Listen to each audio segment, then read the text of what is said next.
Here's what a corporation like Google did to bring back the forgotten grasslands of the South.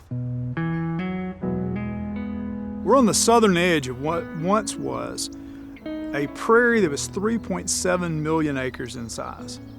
Think about that. That's the size of Connecticut and Rhode Island combined.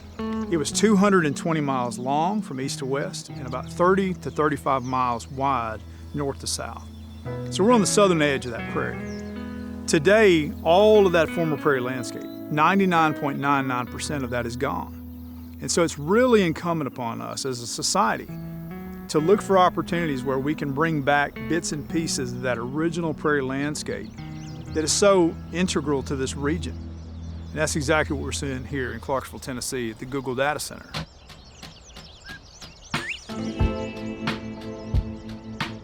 You know, across America, corporate lands make up a huge percentage of our landscape, but they have one thing in common. They all have these unused or scarcely used open corporate landscapes that have to be really intensively managed. Those lands oftentimes are being mowed many different times a year. That's a lot of fuel, that's a lot of labor, it's a lot of manpower. This does not require intensive management, these beautiful prairies. We know that development is going to happen, it's a must, it's important for our economy, but we also know that we can be doing something better for conservation and biodiversity in those urban corporate landscapes. I was living in a little neighborhood right behind where we're standing today, and I had heard that this corporation that we all know, Google, was moving to town, and they had a lot of this unused land. I was sitting over here one night under a beautiful oak tree just right up the way there, and I pulled out my laptop because I like to sit there and kind of write with the windows down and just sort of writing a grant proposal like we always seem to be doing. And about 7 o'clock on a Wednesday night, I get this phone call out of the blue, and it's like, hello, it's Google. Google literally called me at 7 o'clock on a Wednesday night while I'm sitting on their property. One thing led to another, and they said, we'd love for you to submit a proposal to us to restore grasslands on our place. That opened up this amazing opportunity that led to what now is one of the most biodiverse grassland restorations in all of the Southeast.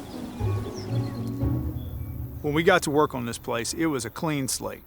It was a soybean field that had just come out of production. It's really the best opportunity you can hope for with grassland conservation. So we knew we needed to pick the right seeds for the right place, and we worked with Roundstone Native Seed to design a 77 species seed mix right here for this location. We had to get on top of the weeds, so we had to use some selective herbicide. We used a no-till drill to put those seeds into the ground in the summer of 2020. And within 3 years, this landscape unfolded before our very eyes. When we're restoring prairie, we think about 3 phases: sleep year, creep year, and leap year. Year 1 is the sleep year. That's when we first plant that prairie. All those seeds are laying underground. They're taking in sunlight and water. They're building up the reserves and the energy needed to bounce into the next year. That's what we call creep year, because most of the plants that we planted are doing just that. They're creeping. Their root systems are really established, but now they're creeping above ground. But what we do is we sort of fool nature a little bit. We plant a few select, really showy species that by design, in year 2 would just explode. They're gonna form like a canopy overhead and basically protect all those baby prairie plants that we planted and allow them the shade they need and the protection they need from drying out to be able to flourish.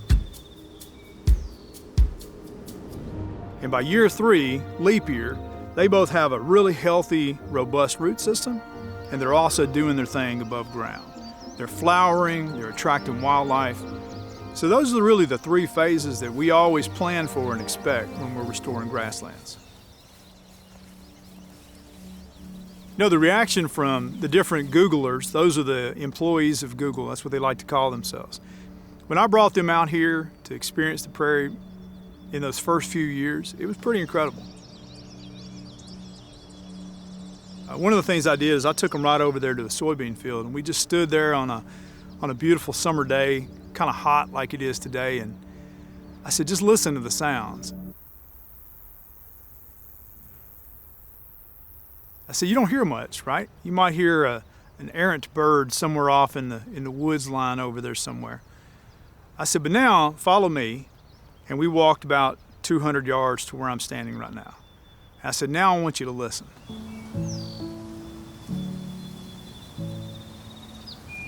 And just that difference of coming from that agricultural field through that tree line to where we are today, surrounded by this beautiful, vibrant prairie, you can just feel it, you can hear it, you can just, all the life, the vibrations, the bird songs, the quail calling.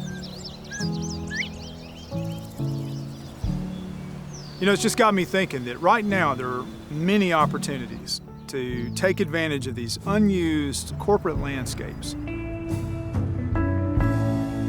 My vision is, let's expand beyond Google's campus to the entire industrial park here in Clarksville, Tennessee. And then let's figure out a model. Where can we do this in Huntsville, Alabama, or Chattanooga, Tennessee, Chapel Hill, North Carolina, Little Rock, Arkansas, Houston, Texas. All these are areas that historically had grassland habitats that need healthy, vibrant, open landscapes again. Corporate landscapes are the perfect place to do that.